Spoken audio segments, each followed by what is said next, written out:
안녕하세요. 썰라디오입니다. 오늘은 24살이나 차이 나는 친구의 딸과의 금기된 사랑에 대한 사연을 들고 왔습니다. 이 사연은 한 남성 청취자분께서 보내주신 내용으로 읽는 내내 금기된 사랑의 무게와 고민이 느껴졌습니다. 그럼 바로 사연을 시작하겠습니다. 제 이름은 김영석입니다. 올해로 48살이고 결혼한 지 20년이 됐습니다. 제 아내와는 그동안 큰 갈등 없이 잘 지내왔습니다. 평범하고 안정된 가정을 꾸리고 있었지만 몇 년 전부터 저희 삶은 생각지도 못한 방향으로 흘러가기 시작했습니다. 저는 오래전부터 친하게 지내온 친구가 한 명 있습니다. 그의 이름은 최정훈이고 우리는 고등학교 때부터 우정을 쌓아왔죠. 정훈은 저와 동갑이고 저처럼 결혼해서 가정을 꾸렸습니다. 그는 딸이 한 명 있었는데 이름은 최은지였습니다. 제가 은지를 처음 본 건 그녀가 고등학생 때였습니다. 당시엔 그냥 정훈의 딸로만 여겼죠. 그녀가 성인이 되고 나서도 특별한 감정은 없었습니다. 모든 게 바뀐 건 3년 전. 은지가 대학 졸업을 앞두고 정훈의 부탁으로 저희 회사에서 인턴 생활을 시작하면서부터였습니다. 은지는 똑똑하고 야무진 아이였습니다. 회사에서도 일을 참 잘했고 동료들과의 관계도 좋았습니다. 저는 그녀에게 특별히 관심을 가지지 않으려고 했지만 시간이 지날수록 이상하게 그녀를 신경 쓰게 되었습니다. 그녀가 웃을 때, 대화할 때, 심지어 무언가에 집중하는 모습까지도 저를 흔들어 놓았죠. 이런 감정이 사랑이라는 것을 깨닫는 데는 그리 오래 걸리지 않았습니다. 처음에는 당연히 부정했습니다. 아니, 부정해야만 했습니다. 그녀는 내 친구의 딸이고 나보다 무려 23살이나 어린 사람이었으니까요. 이런 감정은 있을 수 없다고 스스로 다짐했지만 마음은 점점 더 깊어졌습니다. 어느 날 은지가 저를 찾아와 고민을 털어놓았습니다. 삼촌, 제가 요즘 뭘 해도 잘 안 풀리는 것 같아요.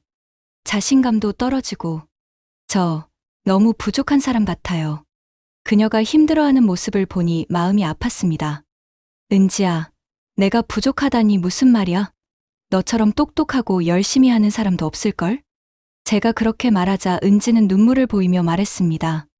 삼촌이 그렇게 말해주시니까 조금 위로가 돼요. 사실 저도 제가 잘하고 있다고 생각하고 싶어요. 근데 가끔 너무 외로워요. 그날 우리는 예상보다 긴 대화를 나누었습니다. 서로의 고민을 털어놓고 은지가 느끼는 부담감과 저희 삶의 단조로움을 이야기하면서 점점 더 서로를 이해하게 됐습니다.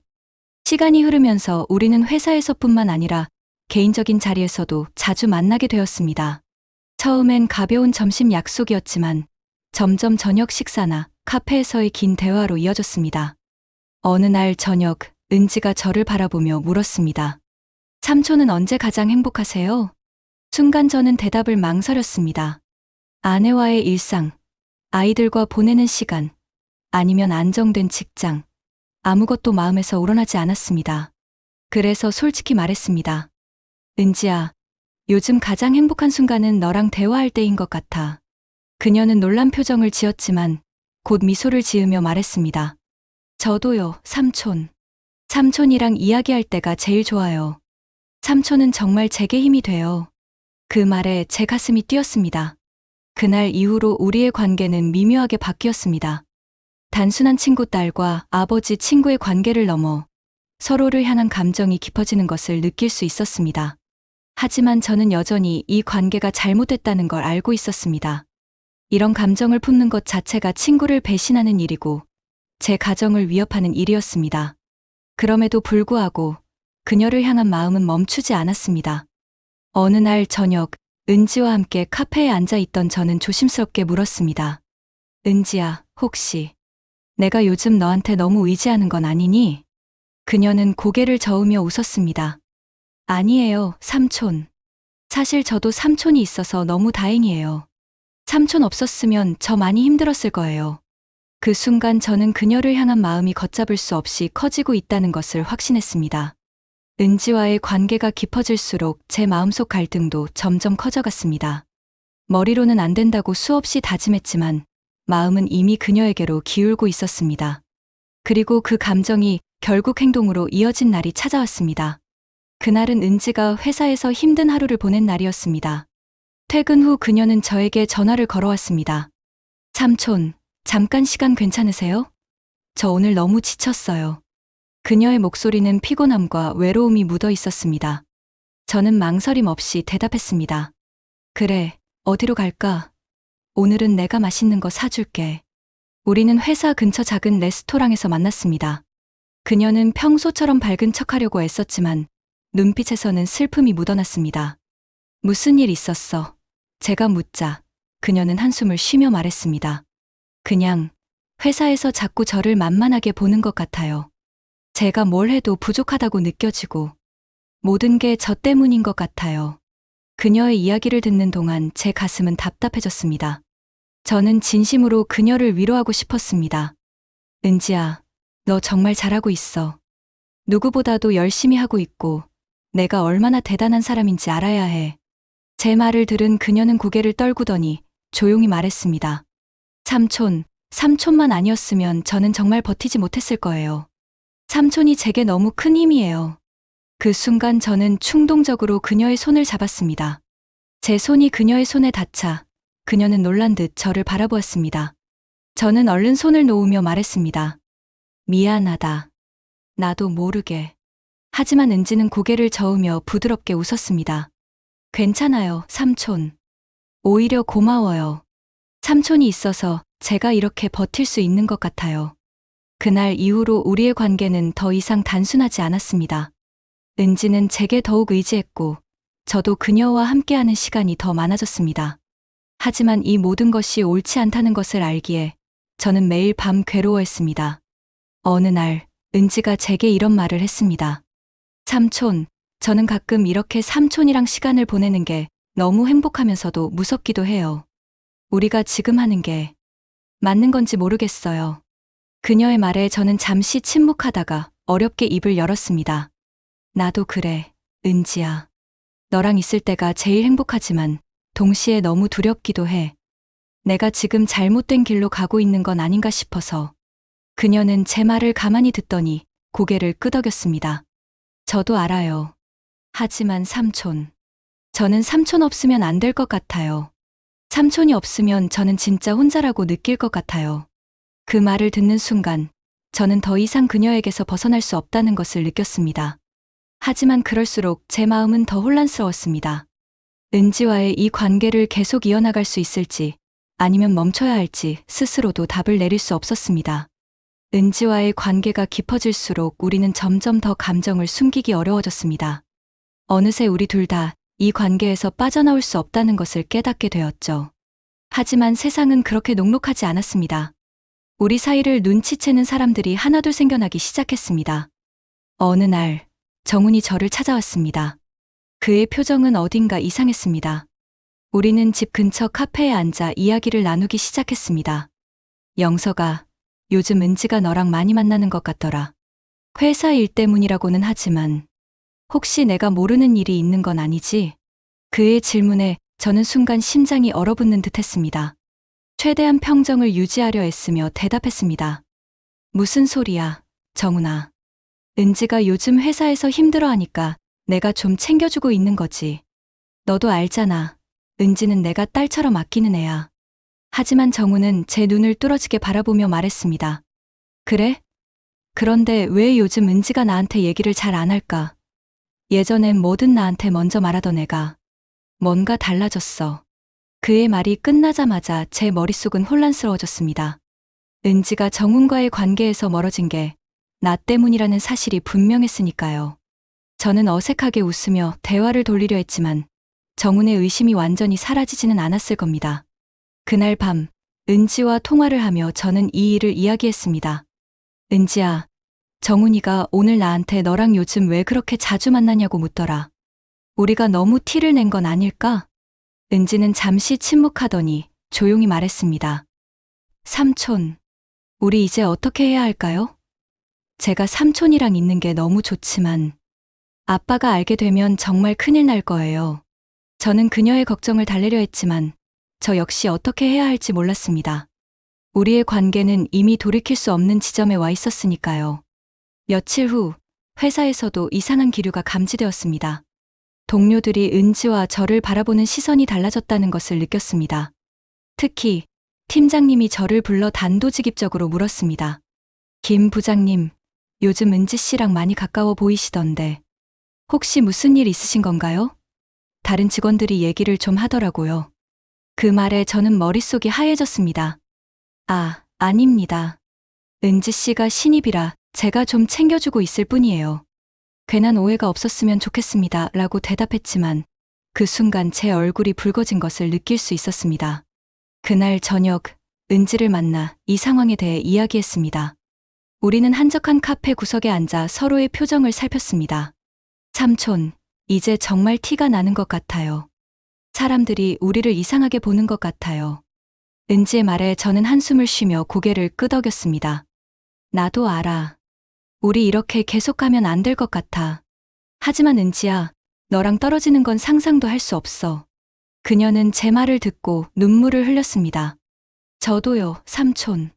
삼촌 없으면 저는 정말 어떻게 해야 할지 모르겠어요.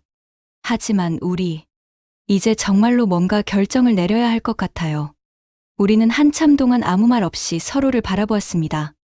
그리고 그 순간 우리가 감당해야 할 현실이 얼마나 무거운지 다시 한번 느끼게 되었습니다.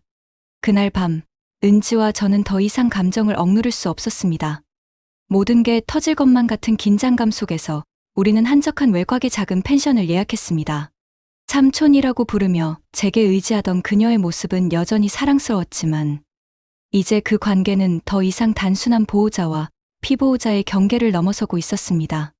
펜션에 도착하자 은지는 조용히 창문 옆에 서서 밖을 바라봤습니다.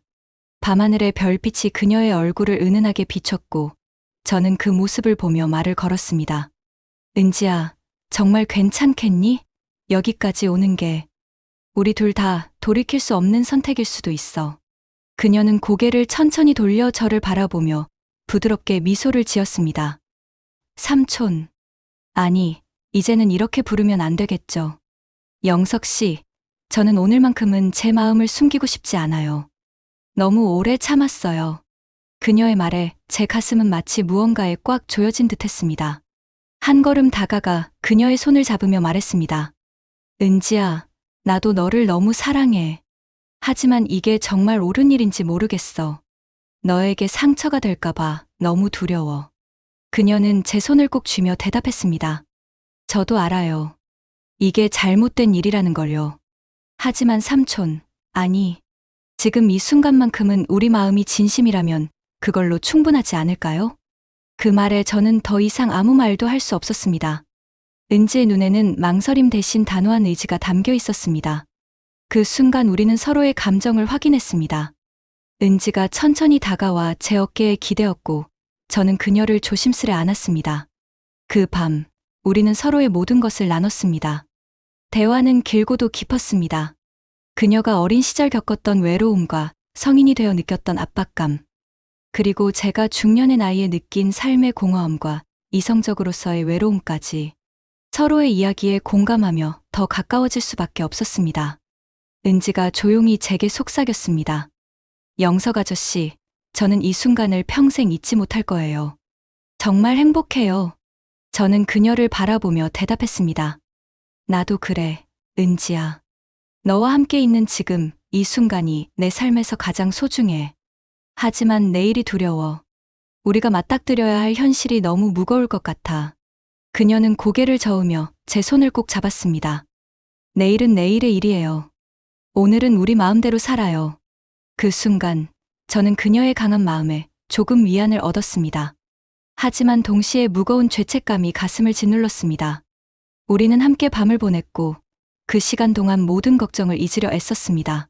하지만 해가 뜨면서 현실이 다시 찾아왔습니다. 은지는 제 품에서 일어나 창밖을 바라보며 말했습니다. 아저씨, 이제 우리가 어떻게 해야 할까요? 오늘부터는 정말로 모든 걸 생각해야 할 것 같아요. 저는 무겁게 고개를 끄덕이며 대답했습니다. 그래, 은지야. 이제는 우리가 이 선택의 대가를 받아들여야 할 때야. 하지만 한 가지는 확실해. 나는 내가 어디에 있든 어떤 상황이든 항상 내 곁에 있을 거야. 그녀는 미소를 지으며 눈물을 훔쳤습니다. 저도요. 우리 함께 이겨낼 수 있을 거예요. 그날 아침, 우리는 서로의 손을 꼭 잡고 펜션을 떠났습니다. 하지만 마음속에는 현실에 대한 두려움과 새로운 선택에 대한 결심이 교차하고 있었습니다. 우리의 금기된 사랑은 이제 더 이상 숨길 수 없는 진실이 되어버렸습니다. 여러분, 제가 잘못된 선택을 한 것일까요? 여러분들이라면 어떻게 하셨을까요? 제발 제 선택이 맞다고 해주시는 분들이 있었으면 좋겠습니다. 저의 긴 이야기를 읽어주셔서 감사합니다. 오늘의 사연은 여기까지입니다. 이야기를 들려드리면서 저도 많은 생각에 잠기게 되었습니다. 과연 영석 씨와 은지가 선택한 이 길은 올바른 것이었을까요?